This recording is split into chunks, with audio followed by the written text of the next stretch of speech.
ಜಮ್ಮು ಕಾಶ್ಮೀರದಲ್ಲಿ ಆಪರೇಷನ್ ತ್ರಾಶಿ ಭಯೋತ್ಪಾದಕರ ಅಡಗಿರುವಂತಹ ಬಗ್ಗೆ ಸುಳಿವು ಇತ್ತು.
ಎಸ್, ಜಮ್ಮು ಕಾಶ್ಮೀರದಲ್ಲಿ ಆಪರೇಷನ್ ತ್ರಾಶಿ ಭಯೋತ್ಪಾದಕರು ಅಡಗಿರುವ ಬಗ್ಗೆ ಸುಳಿವು.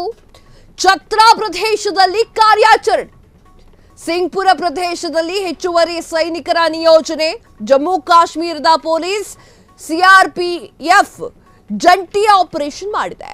ಇನ್ನು ಜಮ್ಮುವಿನ ಗಡಿ ಭಾಗದಲ್ಲೂ ಕೂಡ ಹೈ ಅಲರ್ಟ್ ಅನ್ನು ಘೋಷಣೆ ಮಾಡಲಾಗಿದೆ. ಕಥುವಾ ಗಡಿಯಲ್ಲಿ ಡಿಐಜಿ ಶಿವಕುಮಾರ್ ಶರ್ಮಾ ಚೆಕಿಂಗ್ ಅನ್ನ ಕೂಡ ಮಾಡ್ತಾ ಇದ್ದಾರೆ. ಭಾರತ ಪಾಕಿಸ್ತಾನ ಸಂಘರ್ಷ ಏನಾಯ್ತಲ್ಲ, ಆ ಒಂದು ಸಂಘರ್ಷದಲ್ಲಿ ಭಾರತ ತುಂಬಾನೇ ದೊಡ್ಡ ಪಾಠವನ್ನ ಕಲಿಸ್ಕೊಟ್ಟಿದೆ ಪಾಕಿಸ್ತಾನದವರಿಗೆ. ಆದ್ರೂ ಕೂಡ ಪಾಕಿಸ್ತಾನದವರಿಗೆ ನಾಚಿಕೆ ಮಾನ ಮರ್ಯಾದೆ ಏನಿಲ್ಲ. ಇನ್ನೂ ಕೂಡ ಭಾರತದಲ್ಲಿ ಅಲ್ಲಿ ಭಯೋತ್ಪಾದಕರನ್ನ ಇಟ್ಟಿದೆ. ಅದನ್ನ ಅಗ್ರಿ ಮಾಡಲೇಬೇಕು ಪಾಕಿಸ್ತಾನ. ಏನು ಆಪರೇಷನ್ ಸಿಂಧೂರ ನಡೀತಲ್ಲ, ಆಪರೇಷನ್ ಸಿಂಧೂರದಲ್ಲೂ ಕೂಡ ಬುದ್ಧಿ ಕಲ್ತಿಲ್ಲ ಪಾಕಿಸ್ತಾನ. ಅಲ್ಲಿ ಭಯೋತ್ಪಾದಕರನ್ನ ಬಿಟ್ಟು ತಮಾಷೆ ನೋಡ್ತಾ ಇದೆ. ಇವತ್ತು ನಮ್ಮ ಸೈನಿಕರು ಬಿಟ್ಟೇ ಇಲ್ಲ.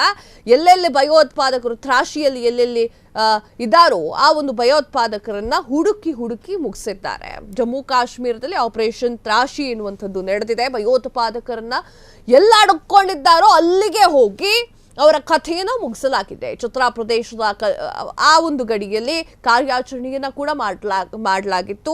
ಸಿಂಗ್ಪುರ ಪ್ರದೇಶದಲ್ಲಿ ಹೆಚ್ಚುವರಿ ಸೈನಿಕರನ್ನ ನಿಯೋಜನೆ ಕೂಡ ಮಾಡಲಾಗಿತ್ತು.